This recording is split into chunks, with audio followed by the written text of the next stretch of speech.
और शुरुआत बेहद अहम खबर के साथ। इसरो ने देश के सबसे छोटे रॉकेट SSLV-D2 की सफल लॉन्चिंग कर नया कीर्तिमान रच दिया है। श्रीहरिकोटा से अंतरिक्ष केंद्र से सुबह 9:18 पर सबसे छोटे रॉकेट SSLV-D को लॉन्च किया गया। आज जो सैटेलाइट भेजे गए हैं उनमें earth observation satellite EOS-7, जानूस 1 satellite और भारतीय स्पेस कंपनी स्पेस किड्स का AZAADI-SAT-2 शामिल है। आजादी सैट को देश के ग्रामीण इलाकों की 750 लड़कियों ने मिलकर बनाया है। इसमें स्पेस किड्स के वैज्ञानिकों ने उनकी मदद की है। गौरतलब है कि पिछले साल अगस्त में पहला SSLV मिशन असफल साबित हुआ और कंपनी गड़बड़ी के कारण उपग्रहों को सही कक्ष में स्थापित नहीं कर पाई थी। महोत्सव को दर्शाता भारत का एक और महत्वपूर्ण मिशन दिन के उजाले में दूर तक दिखाई दे रहा है। 3, 2, 1, 0. Beautiful launch of SSLV-D2 EOS-07 on a bright sunny morning. प्रज्वलन और चलिए आगे बढ़ेंगे और खेलो इंडिया विंटर गेम्स का तीसरा संस्करण गुलमर्ग में आज से शुरू होगा। ये प्रतियोगिता 14 फरवरी तक चलेगी। इस प्रतियोगिता का शुभारंभ केंद्रीय खेल मंत्री अनुराग ठाकुर करेंगे। प्रधानमंत्री नरेंद्र मोदी का संदेश भी वर्चुअली सुना जाएगा। खेलो इंडिया प्रतियोगिता में देश के 29 राज्यों और केंद्र शासित प्रदेशों के 1500 से ज्यादा एथलीट्स भाग ले रहे हैं। खेलो इंडिया के इस कार्यक्रम में alpine ski, ice hockey, snowboard, nord ski, ice stock, ice skating, snowshoe bandy, curling के अलावा अन्य स्नो स्पोर्ट्स आयोजित होंगे। खेलो इंडिया की ये प्रतियोगिताएं एफ्रोथ और किंग डोरी की चोटियों पर भी होंगी। गुलमर्ग में देश भर से आए खिलाड़ियों में खासा उत्साह देखा जा रहा है।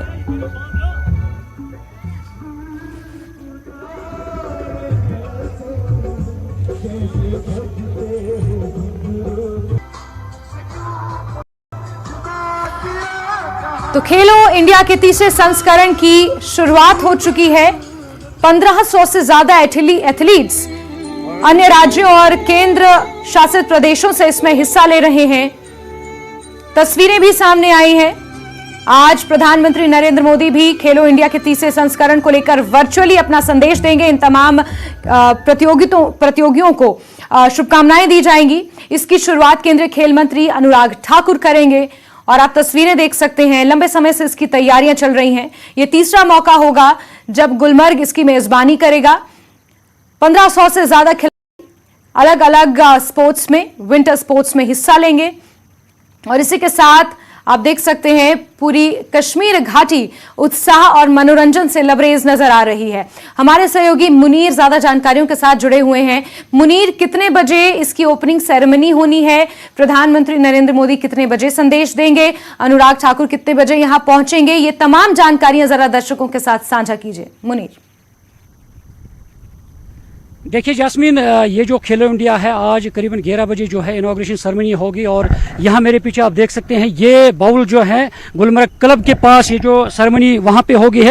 उसमें 11 बजे जो है वो जो मेहमान है वो पहुंचेंगे। ओपनिंग सेरेमनी होगी, उसमें LG मनोज सिन्हा आएंगे और उसके साथ साथ यूनियन मिनिस्टर जो है अनुराग ठाकुर जी वहां पे पहुंचेंगे और उसके फौरन बाद यहाँ पे जो यहाँ रवायती जिसे हम उर्फ आम में कश्मीर में इज़बंद सोज कहते हैं वो जलाया जाएगा यहाँ पे। और उसके बाद जो पिजन्स है उनको यहाँ पे रिलीज किया जाएगा, यानी कबूतरों को आसमान में छोड़ दिया जाएगा। और इसके साथ साथ यहाँ पे वेलकम एड्रेस होगा। जो सेक्रेटरी है सरमद हफीज साहब वो यहाँ पे वेलकम एड्रेस करेंगे और उसके अलावा जो ट्रेडिशनल सॉन्ग होगा वो होगा। और उससे पहले जो यहाँ पे इसी क्लब के मुकाम पे जो है नेशनल एंथम पहले किया जाएगा और बाद जब ये मेहमान जो है उसके बाद जो एथलीट्स है वहाँ उसके साथ मार्च पास्ट होगा एथलीट्स का और उसके बाद ओथ होगा एथलीट्स का और उसके बाद यहाँ पे जो कल्चरल इवेंट्स है वो होंगे और उसके बाद बैंड और स्पीच आप एडवाइजर करेंगे और उसके बाद ही इस वक्फे में जो करीबन 1-1.5 घंटे का वक्फा रहेगा और उसमें यानी वज़ीर-ए-आज़म नरेंद्र मोदी जो है वर्चुअल मोड में उनकी जो मैसेज है वो यहाँ पे सुनाई जाएगी और उसके साथ साथ जो LG है वो भी स्पीच करेंगे। और काफी खिलाड़ियों में जोश है, जज्बा है। जब कल से भी हम देख रहे हैं क्योंकि मुल्क की 29 रियासत यूनियन टेरिटरी से करीबन 1500 से ज्यादा खिलाड़ी जो है एथलीट्स है वो गुलमर्ग पहुंचे हैं और कल उनका वालिहाना इस्तकबाल यहाँ पे किया गया है और काफी उत्साह है यहाँ के मुकामी लोगों के अंदर और उन नौजवानों के अंदर और जो एथलीट्स मुल्क भर से आए हैं, क्योंकि आप देख रहे हैं तो कुछ यानी खुशनुमा जो तस्वीर है गुलमर्ग के अंदर, यानी बर्फ की सफेद चादर से यहाँ पे ढकी हुई जैसे बर्फ का सफेद कालीन बिछा हुआ है और उसमें ये जब मुख्तलिफ स्टेट से एथलीट्स आते हैं, क्योंकि कुछ लोग उसमें वो है जो पहली बार इस तरह की बर्फ देख रहे हैं, काफी खुश हैं, मसरत का इजहार किया है। कल से ही खिलाड़ियों ने इस गुलमर्ग की हसीन वादी में, जैसा हमने पहले भी बताया कि ये तीसरा एडिशन है जिसकी मेजबानी गुलमर्ग कर रहा है, क्योंकि गुज़श्ता 2 सालों से यहाँ पे जो गुलमर्ग में खेलो इंडिया हुआ है और ये एक अच्छा प्लेटफॉर्म है मुख्तलिफ एथलीट्स के लिए जो यहाँ एथलीट्स हैं, क्योंकि गुज़श्ता साल अगर हम ओलंपिक्स की बात करें, इसी गुलमर्ग की स्लोप से जो आरिफ खान है उसने ओलंपिक्स में यहाँ मुल्क की रिप्रेजेंटेशन की है और उसके साथ साथ वसीम अहमद भट्ट जो है उसने दुबई और लिबनान में हिंदुस्तान की नुमाइंदगी की है और यही स्लोप से, क्योंकि एक अच्छा प्लेटफॉर्म है मुल्क के लिए, यहाँ पे मुख्तलिफ जो मुकाबले होते हैं जो यानी बर्फ पे खेले जाते हैं। और कल भी एक अच्छा पहलू इसका ये हुआ है क्योंकि टंगमर्ग में जब कल अनुराग ठाकुर जी पहुंचे हैं वहां पे स्नो पे क्रिकेट उसको इंट्रोड्यूस किया गया है अब कश्मीर के अंदर और उसमें जो यहाँ के खिलाड़ी है काफी बढ़ चढ़ कर हिस्सा ले रहे हैं और काफी जोश है, जज्बा है, क्योंकि एक नई जो मुकाबले हैं, नई गेम्स जो है उनको जब इंट्रोड्यूस किया गया है और उसमें काफी तादाद में बच्चे जो हैं वो यहाँ हिस्सा ले रहे हैं। और इसी तरह जब 11 बजे यहाँ पे जो मेहमान है वो पहुंचेंगे, गेस्ट्स पहुंचेंगे और उसमें यहाँ इस क्लब के मुकाम पे ये सारी जो इनॉग्रल तकरीब होगी वो यहाँ पे हम अपने नाजरीन को उसको वक्त रूबरू कराएंगे। बिल्कुल बिल्कुल मुनीर, और एक और अहम सवाल, क्योंकि 1500 ज्यादा एथलीट्स इस वक्त गुलमर्ग पहुंचे हुए हैं इन विंटर गेम्स में हिस्सा लेने के लिए, उनके ठहरने के किस तरीके से बंदोबस्त किए गए हैं, उसके अलावा जो तमाम प्रतिनिधि आए हैं उनके साथ जो लोग आए हैं कैसे इंतजामात नजर आ रहे हैं, खास तौर पर सुरक्षा के लिहाज से क्या कुछ एक्स्ट्रा कदम उठाए गए हैं? देखिए जास्मीन, आपने अच्छा सवाल पूछा है कि जिस तरह से 2000 के करीब जो एथलीट्स यहाँ पे पहुंचे हैं, गुलमर्ग के अंदर जो होटल्स है, जम्मू कश्मीर यानी टूरिज्म कॉरपोरेशन के जो हट्स हैं उनमें उनका इंतजाम है, होटल्स में उनका इंतजाम रखा गया है पहले से ही, और वहाँ खाने पीने का सारा इंतजाम जो है वो सरकार की तरफ से होटल्स में रखा गया है और जो हट्स है वहां पे रखा गया है। और इसी तरह अगर हम सिक्योरिटी की बात आपने पूछी है, और सिक्योरिटी के कड़े बंदोबस्त किए गए हैं। गुज़श्ता कई दिनों से हम लगातार देख रहे थे श्रीनगर से गुलमर्ग हाईवे जो है उस पे जगह जगह जो है नाके लगाए गए और जगह जगह सिक्योरिटी के जो एहलकार है उनको तैनात किया गया था और कहीं पे रास्ते में कहीं जो ट्रैफिक की कंजक्शन है उसको कम करने के लिए वहाँ काफी इंतजाम किए गए हैं। और इसी तरह टंगमर्ग से गुलमर्ग तक जो हाईवे है, क्योंकि जिगजैग वे है ये, उसमें कल से जो बर्फबारी हुई है, फिसलन भी हुआ है, उस सिलसिले में जगह जगह सिक्योरिटी एहलकार तैनात है, पुलिस के एहलकार, बारामूला से जो पुलिस यहाँ पे बुलाई गई है, सीआरपीएफ है, और इसके साथ साथ जो यहाँ बर्फ की अगर हम बात करें सड़कों से सुबह सवेरे से मशीनरी जो है गुलमर्ग डेवलपमेंट अथॉरिटी की या बाकी जो मैकेनिकल डिपार्टमेंट्स यहाँ के हैं, और सुबह सवेरे से ही उन्होंने बर्फ हटाना शुरू कर दिया है। कल भी उन्होंने बहुत काम किया है क्योंकि भारी बर्फबारी हुई है गुलमर्ग और टंगमर्ग में, और इस तरह फिसलन की वजह से काफी हादसा होते हैं जैसे हम पहले भी बता चुके हैं, और उसमें जंजीर के बगैर किसी गाड़ी को यहाँ आने की इजाजत नहीं दी जा रही है। और जंजीर सेफ्टी के लिए टूरिस्ट जो है जो गुलमर्ग आ रहे हैं या और जो लोग यहाँ खेलो इंडिया के लिए आ रहे हैं, और सिर्फ गाड़ी के टायर में जंजीर बांध कर ही उन्हें गुलमर्ग इजाजत दी जा रही है। जास्मीन बिल्कुल मुनीर, क्योंकि हमने देखा है समय समय पर प्रधानमंत्री नरेंद्र मोदी खेलो इंडिया को काफी प्रमोट भी करते आए हैं और इसके लिए काफी उत्साहित भी वो रहते हैं और लोगों को इसके लिए प्रेरित भी करते हैं, काफी मोटिवेट करते हैं। मुनीर, क्योंकि वर्चुअली उनका आज संदेश होगा तमाम प्रतियोगियों के लिए, उसको सुनने के लिए प्रतियोगियों तक उनका मैसेज पहुंचे, उसके लिए किस तरीके से इंतजाम किए गए हैं? किसी तरह की कोई स्क्रीन लगाई गई है या फिर क्या प्रोविजंस है उसके लिए? देखिए जास्मीन, जैसे गुज़श्ता साल भी पीएम मोदी ने मैसेज दी है, इस बार प्रोजेक्टर्स, बड़े बड़े प्रोजेक्टर्स लगाए गए हैं और जो भी एथलीट्स है वहां पे वो बैठ के वजीर आज़म नरेंद्र मोदी का जो मैसेज है वो सुनेंगे और मुख्तलिफ तरह के प्रोजेक्टर्स वहां पे लगाए गए हैं, उनके जरिए से वहां पे वो मैसेज सुनेंगे। और ये अहम बात है क्योंकि गुज़श्ता साल भी वर्चुअल तौर पे वजीर आज़म नरेंद्र मोदी ने मैसेज दिया है गुलमर्ग के अंदर, और उन्होंने बाज़ाब्ता तौर पर, अगर हम गुज़श्ता साल के उनकी मैसेज सुनेंगे, और उन्होंने बाज़ाब्ता कहा कि जो खेलो इंडिया का जो हमारा मिशन है उसमें पूरे इंडिया को हम जोड़ देंगे, पूरे इंडिया के नौजवानों को जोड़ देंगे। और साथ साथ विंटर गेम्स की उन्होंने बहुत तारीफ की कि कश्मीर के अंदर, गुलमर्ग के अंदर इस तरह के विंटर गेम्स के हवाले से हम प्लेटफॉर्म फराहम कर रहे हैं अपने नौजवानों, देश के नौजवानों के लिए। और इस तरह अब कश्मीर के अंदर ये हो सकता है कि मुख्तलिफ जगहों पे, जैसे गुज़श्ता साल जो यूनियन मिनिस्टर थे स्पोर्ट्स के किरण रिजिजू, उन्होंने भी कहा था कि हम एक ऐसा प्लेटफॉर्म यहाँ पे फराहम कर रहे हैं इन नौजवानों के लिए ताकि विंटर स्पोर्ट्स जो है उसको फरोग हासिल होगा, वो भी कश्मीर से। और गुलमर्ग ही नहीं बल्कि पहलगाम हो, गुरेज हो, और भी जगह, सोनमर्ग हो, दुधपथरी हो, उन जगहों पे भी आहिस्ता आहिस्ता ये सारी चीजें विंटर गेम्स के हवाले से मुख्तलिफ स्लोप्स तैयार किए जाते हैं, मुख्तलिफ एक्टिविटीज कराए जाते हैं, ताकि जो ये प्लेटफॉर्म है ये मुल्क के हर नौजवान को यहाँ पे फराहम हो सके, ताकि वो आगे चलकर अपने मुल्क का, अपने देश का नाम रोशन कर सकें। जी जास्मीन। बिल्कुल मुनीर, तो अब से कुछ ही देर बाद ओपनिंग सेरेमनी होनी है और काफी रौनक यहां पर देखने को मिलेगी। नजर आप बना के रखिए मुनीर, जुड़ेंगे आपसे उस वक्त जानकारियां लेंगे। फिलहाल के लिए मुनीर बहुत शुक्रिया। आगे बढ़ेंगे और जम्मू से आपको बड़ी खबर देंगे, जहां राष्ट्रीय राजमार्ग 244 बंद हो गया है। लगातार हो रहे भूस्खलन से सड़क पर जाम की स्थिति पैदा हो गई है। ठाठरी डोडा मार्ग पर यात्रा से बचने की अपील की गई है। पहाड़ों से लगातार पत्थर गिर रहे हैं। भलीसा और ठाठरी में भारी बर्फबारी का दौर जारी है।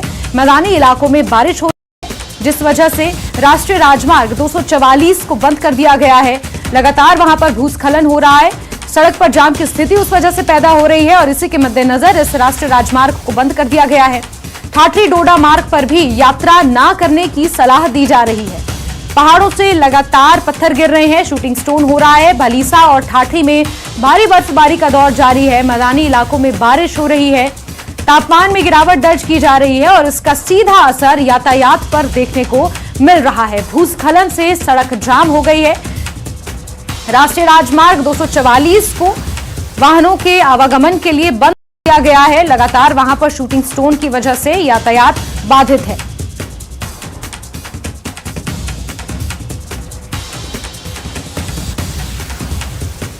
और सीधे रुक करेंगे, हमारे सहयोगी फिरदौस का ज्यादा जानकारियों के साथ जुड़े हुए हैं। फिरदौस, यातायात को लेकर सबसे पहले क्या अपडेट्स मिल पाए हैं?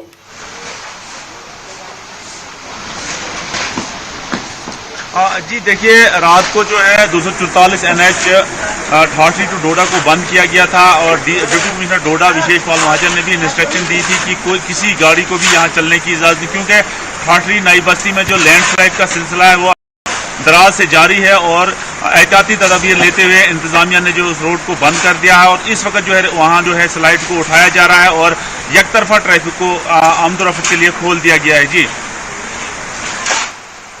साथ ही फिरदौस, जो तनावपूर्ण स्थिति बीते दिनों डोडा में पैदा हुई थी उसको लेकर क्या कुछ अपडेट्स मिल पाए हैं? क्योंकि एक बार फिर से भूस्खलन की खबरें निकल कर आ रही हैं, शूटिंग स्टोन वहां पर लगातार हो रहे हैं और बारिश और बर्फबारी का दौर तो लगातार जारी है। तो क्या पैनिक लोगों में कुछ कम हुआ है या फिर इस मौसम की वजह से पैनिक बरकरार है और बढ़ गया है? बिल्कुल पैनिक ज्यादा है। कल दोपहर से जो है बारिश और बर्फ का मैदानी इलाकों में बारिश का सिलसिला जारी और जो बालाई इलाके हैं उनमें बर्फ का सिलसिला जारी। लेकिन आप हमारे पीछे देख रहे हो, आप हम इस वक्त सब डिवीजन गुंदो के मेन एरिया में है। आप देख रहे हो हमारे पीछे ये बिल्डिंग जो देख रहे हो, ये देखिए ये बिल्डिंग 2 मंजिला इमारत जो है ये रात को गिरी है और ये देखिए इस वक्त इसमें बहुत ज़्यादा नुकसान हुआ है।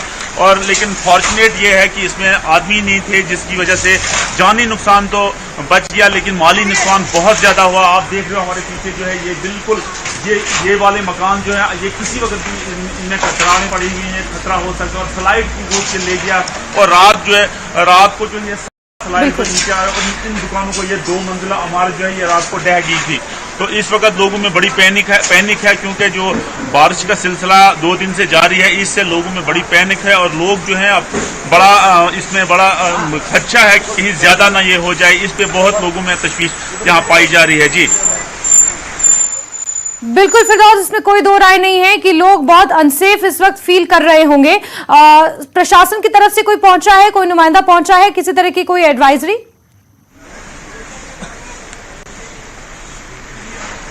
हाँ बिल्कुल, जिस जगह हम इस वक्त मौजूद है यहाँ पर सुबह ही Jammu Kashmir police constantly wire लगाई हुई थी और लोगों को जो है बिल्कुल इस रास्ते से हटा दिया गया है। लेकिन मैं अगर बात करूं नेशनल हाईवे चाहे ठाठरी बलेसा हो या ठाठरी डोडा हो, उनको जो है एडमिनिस्ट्रेशन ने हदायत दी है कि प्रिवेंटिव मेजर्स लेके जो है अपने घरों से निकलें, उससे पहले जो है एहतियाती तदाबीर लें और एडमिनिस्ट्रेशन के साथ रब्ता करें, पुलिस के साथ रब्ता करें। उससे पहले जो है खास करके डोडा इंतजामिया ने बड़ी स्ट्रिक्ट इंस्ट्रक्शंस दी हुई हैं कि अगर निकलना है तो एडमिनिस्ट्रेशन के साथ रब्ता करके जो है अपना स्टेशन छोड़ें। जी ठीक है फिरदौस, नजर आप बना के रखिए, जुड़ेंगे, जानकारियां लेंगे। फिलहाल के लिए बहुत शुक्रिया।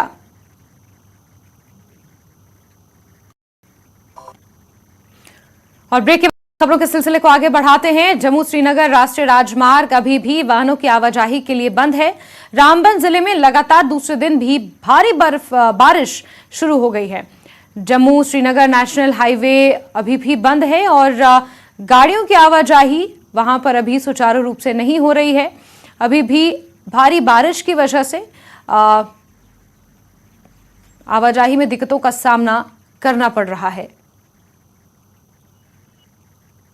चलो पीछे हो जाओ।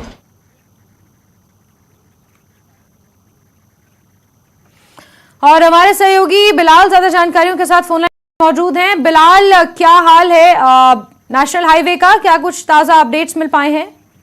जस्मीन, बारिश का सिलसिला लगातार जारी है अक्रॉस नेशनल हाईवे, जिसकी वजह से कल रात से ही ट्रैफिक मूवमेंट को है वो रिस्ट्रिक्ट कर दिया गया था, क्योंकि पंठियाल में जो है हैवी शूटिंग स्टोन हुआ है। वहीं मिहाड़ की बात करेंगे तो मड स्लाइड की वजह से यहाँ भी ट्रैफिक मूवमेंट को डिस्ट्रप्शन हुआ था।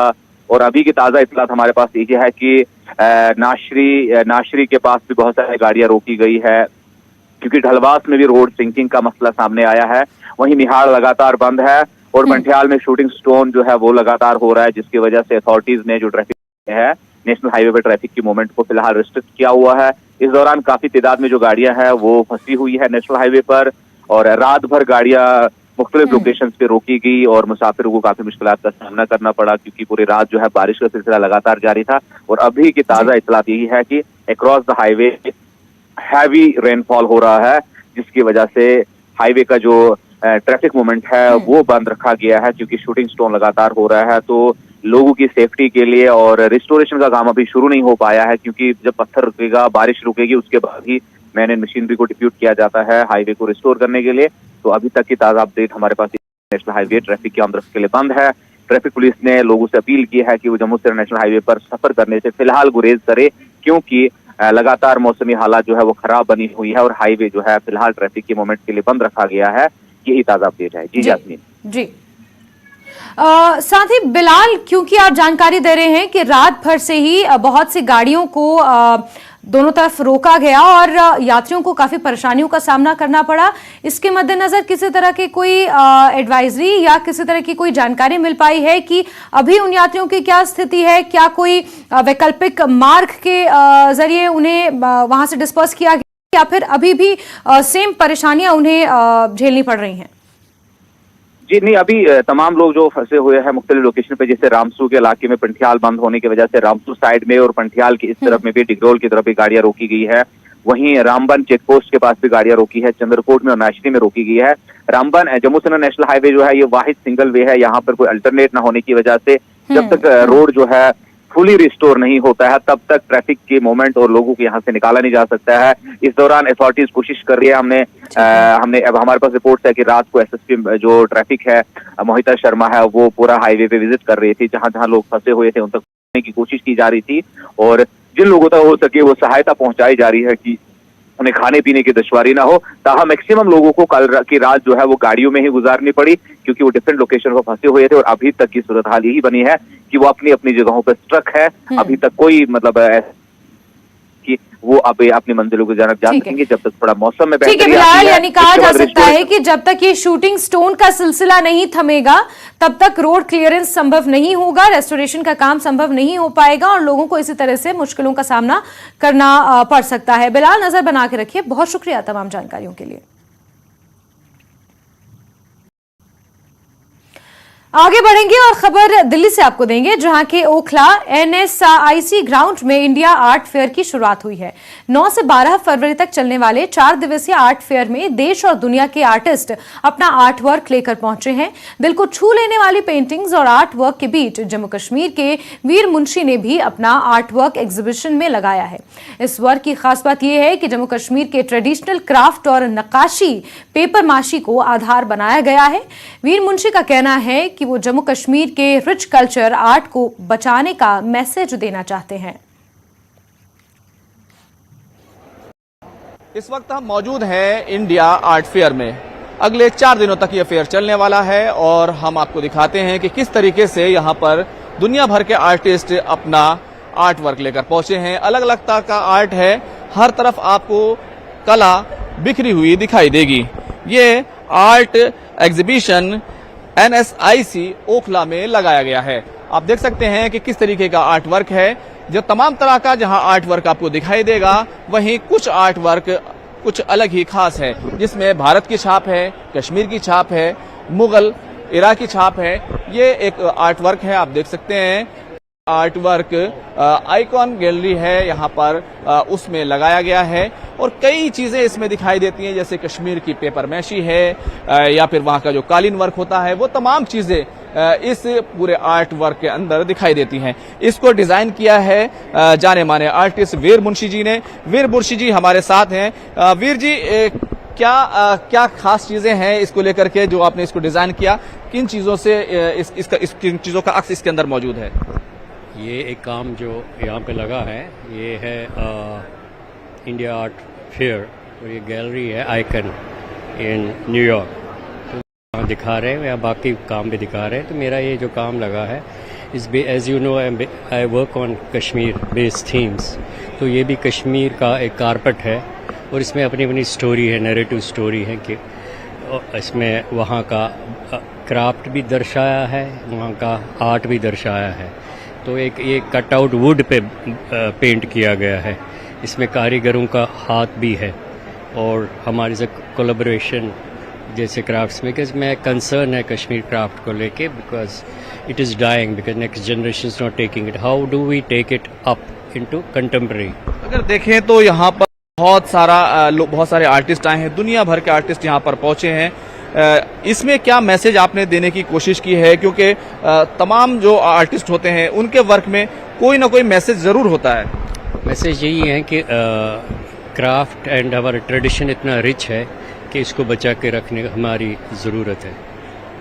तो देख सकते हैं कि ये आर्ट वर्क है कश्मीर की, वो तमाम खूबसूरती, वहाँ का हैंडीक्राफ्ट, वहाँ की पेपर मैशी और मुगल इरा में जो हमें एक अलग जो फनकारी दिखती थी, वो कहीं ना कहीं यहाँ पर मौजूद है। मैं आपको कुछ और चीजें जरूर दिखाने की कोशिश करता हूँ। इसी आर्ट गैलरी के अंदर ये देख सकते हैं इस तरह का आर्ट है और हर तरफ जहां भी आप जाएंगे अलग तरह का आर्ट यहाँ पर आपको दिखाई देगा। तो हर तरफ तमाम शौकीन हैं वो यहाँ पर पहुंच रहे हैं। देखिए किस तरीके का ये आर्ट है।